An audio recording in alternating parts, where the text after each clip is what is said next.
সময় বেঁধে দিয়ে ইরানের বিদ্যুৎ কেন্দ্রগুলোতে হামলার ঘোষণা দিয়েছিলেন ট্রাম্প। পাল্টা হুঁশিয়ারিতে ইরান ঘোষণা করেছিল, এমনটি হলে আধ ঘন্টার মধ্যে মধ্যপ্রাচ্যে অন্ধকার নেমে আসবে, চিরতরে বন্ধ হয়ে যাবে হরমুজ প্রণালী।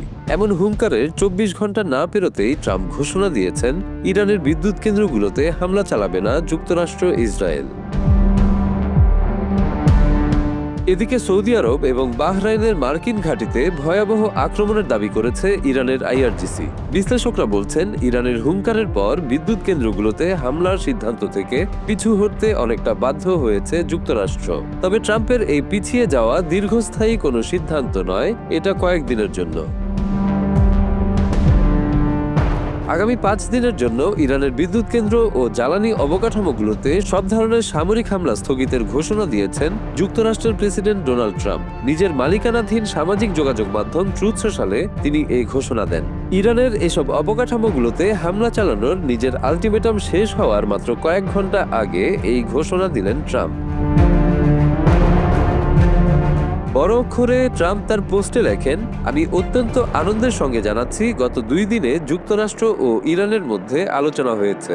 এতে মধ্যপ্রাচ্যে আমাদের শত্রুতাপূর্ণ কর্মকাণ্ড সম্পূর্ণ ও চূড়ান্ত সমাধানের বিষয়ে অত্যন্ত ইতিবাচক ও ফলপ্রসূ আলোচনা হয়েছে। এই গভীর, বিস্তারিত ও গঠনমূলক আলোচনায় মেজাজ ও সুর বিবেচনা করে আমি প্রতিরক্ষা বিভাগকে আগামী ৫ দিনের জন্য ইরানের বিদ্যুৎ কেন্দ্র এবং জ্বালানি অবকাঠামোগুলোতে সব ধরনের সামরিক হামলা স্থগিত রাখার নির্দেশ দিয়েছি।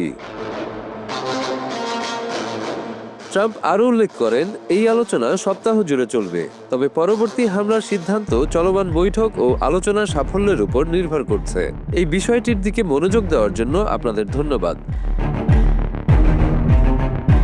বিবিসি, আল জাজিরা এবং দ্য গার্ডিয়ানের প্রতিবেদন অনুযায়ী বিশ্বের মোট জ্বালানি তেল ও এলএনজি সরবরাহের প্রায় ১/৫ হরমুজ প্রণালী দিয়ে পরিবাহিত হয়। গত ২৮ ফেব্রুয়ারি ইরানে হামলা চালানোর পর থেকে প্রণালীটি তারা প্রায় বন্ধ করে দিয়েছে।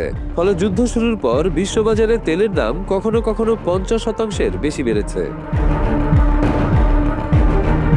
হরমুজ প্রণালীতে জাহাজ চলাচল স্বাভাবিক করতে নানা পদক্ষেপ নেওয়ার চেষ্টা করছেন মার্কিন প্রেসিডেন্ট ডোনাল্ড ট্রাম্প। প্রণালীটি খুলে দিতে গত শনিবার তিনি ইরানকে ৪৮ ঘন্টার আলটিমেটাম দিয়েছিলেন। ট্রাম্প হুমকি দিয়েছিলেন, এই সময়ের মধ্যে প্রণালীটি উন্মুক্ত করা না হলে ইরানের বিদ্যুৎ কেন্দ্রগুলো ধ্বংস করে দেওয়া হবে। ট্রাম্পের এই ঘোষণার পর পাল্টা হুঙ্কার ছাড়ে ইরান। তেহরান ঘোষণা করে, যুক্তরাষ্ট্র যদি তাদের বিদ্যুৎ কেন্দ্রে আক্রমণ করে, আধ ঘন্টার মধ্যে গোটা মধ্যপ্রাচ্য অন্ধকারে নিমজ্জিত হবে। বিশ্লেষকরা বলছেন, এই পাল্টা হুমকির পর চাপে পড়ে যায় মধ্যপ্রাচ্যের দেশগুলো, যে কারণে তড়িঘড়ি করে ট্রাম্প তার সিদ্ধান্ত বদলে ফেলেন, আক্রমণ না করার ঘোষণা দেন। এছাড়াও ইরান পাল্টা হুমকি দিয়ে বলেছিল, যুক্তরাষ্ট্র তাদের বিদ্যুৎ কেন্দ্রে হামলা চালালে তারা নৌপথটি পুরোপুরি বন্ধ করে দেবে।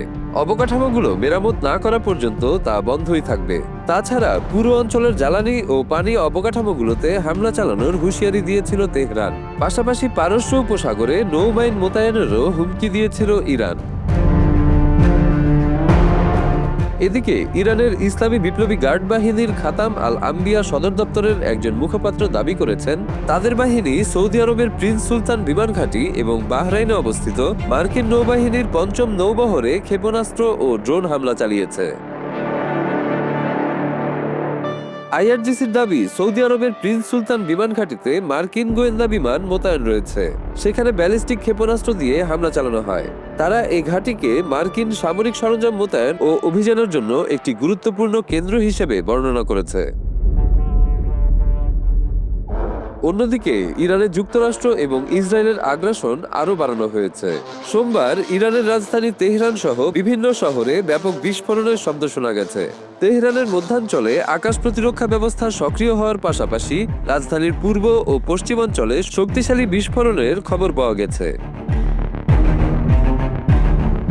যুক্তরাষ্ট্র ও ইসরায়েলের অব্যাহত বিমান হামলার মুখে ইরানের আরও অনেক শহরেই বিস্ফোরণের ঘটনা ঘটছে। বার্তা সংস্থাগুলোর দেওয়া তথ্য অনুযায়ী বন্দর আব্বাসে একটি রেডিও স্টেশন লক্ষ্য করে চালানো হামলায় একজন নিহত হয়েছেন।